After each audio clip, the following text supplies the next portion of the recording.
نن په مدینه منوره کې څه کنجران را لګېدلي دي، پلیت او بربر خلک را لګېدلي دي. په مدینه منوره کې زما د جانان په کلي کې چغې چور چور چغې والې دي.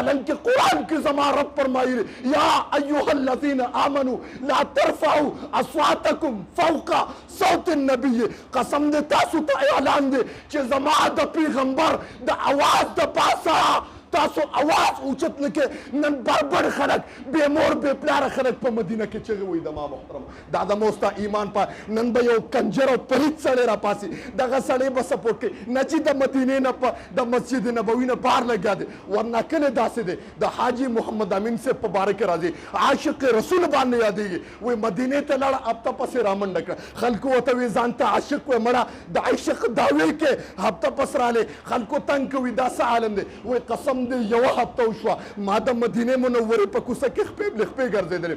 قسم دې یوه هفته وشوه ما ډکې او تشې متیازې د مدینې په کوڅو کې نه دي کړې. که ما ډکې او تشې متیازې نورې بندې کړې وې قسم دې مړ کېدم ځکه دلته رالم. ورنه هغې سره داسې عشق و د مدینې منورې هغې سره د جانان او د نبي اسلام مبارک موت د پیغمبر څه نه دي کړې. او قسم دې د پیغمبر په باره کې که زه یو جمله ووایم چې د پیغمبر په کلي کې ګرځې په مدینه منوره کې ګرځې سترګې به م نه اوچتې چې په نامحرم مې سترګې ونه لګي. ورنه نبی علیه السلام مبارک په قبر کې حیات دی او موږ ته ګوري. قسم دی او ستا څه مجال چې ته بیا د نبی علیه السلام مبارک په کلي کې چغې وې بیا بربر خلک را پاسي د هغې دفاع کوي. شرم پکار دی زما محترم. یا خو داسې خلک وشته لکه غازي مجاهد اسلام غازي ملت حضرت غالب فیصل چې موتا باندې الحمدلله الله رها کو. जिसके दिल में किसी गुस्ताख से हो हमदर्दी जिसके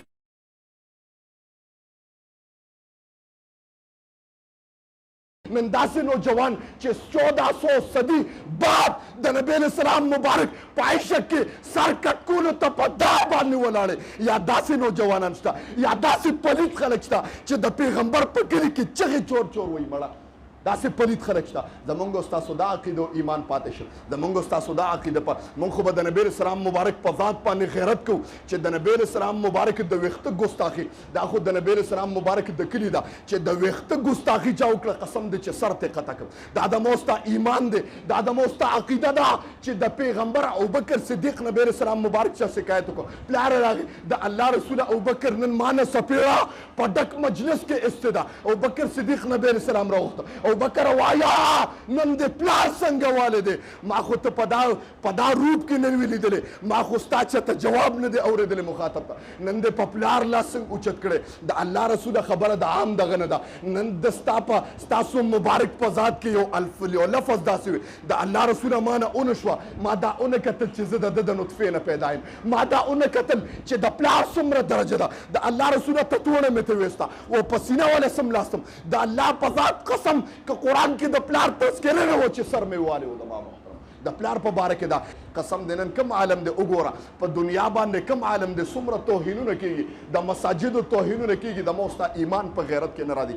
نن په مسجد نبوي کې د نبی علیه الصلاة والسلام مبارک په کلي کې د محمد رسول الله صلی الله علیه وسلم په کلي کې په مسجد نبوي کې د مسجد نبوي ګستاخي او توهین شوی تاسو ته پته په میډیا کې چور چور چغې په زویم قسم د مدینه خو داسې کړی دی نبی اسلام مبارک وي زما زیارت داسې ځای دی من صلی علی عند قبري سمعته ما سره چې زیارت سره خوا کې څوک په ما باندې درود ووایي زه محمد اورم. زموږ د اهل سنت والجماعت عقیده ده چې نبی اسلام مبارک په خپل قبر کې جمدی دی ځکه دا خو زموږ حاجي محمد امین صاحب وایي که نه څوک کله په مال او سر یریږي چې ایمان لري څوک کله میدان کې رستو کېږي دا زموږ عقیده ده په نبی اسلام باندې کله میدان کې رستو کېږي چې ایمان لري څوک. نن به معلوم شي محمد عربي ګران دی پچا نن به معلوم شي محمد عربي ګران دی پچا نن به په حق معلومیږي چې ایمان لري څوک. دښمن لکه زبري په میدان ورځي ډېر په سودا د سر خوښیږي چې ایمان لري څوک. شمع د دین د محمد رسول الله بله ده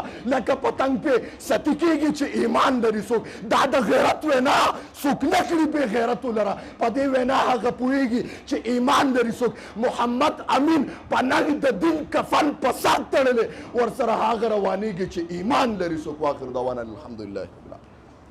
یا رسول سلام علیکا، یا حبیب سلام علیکا، سلام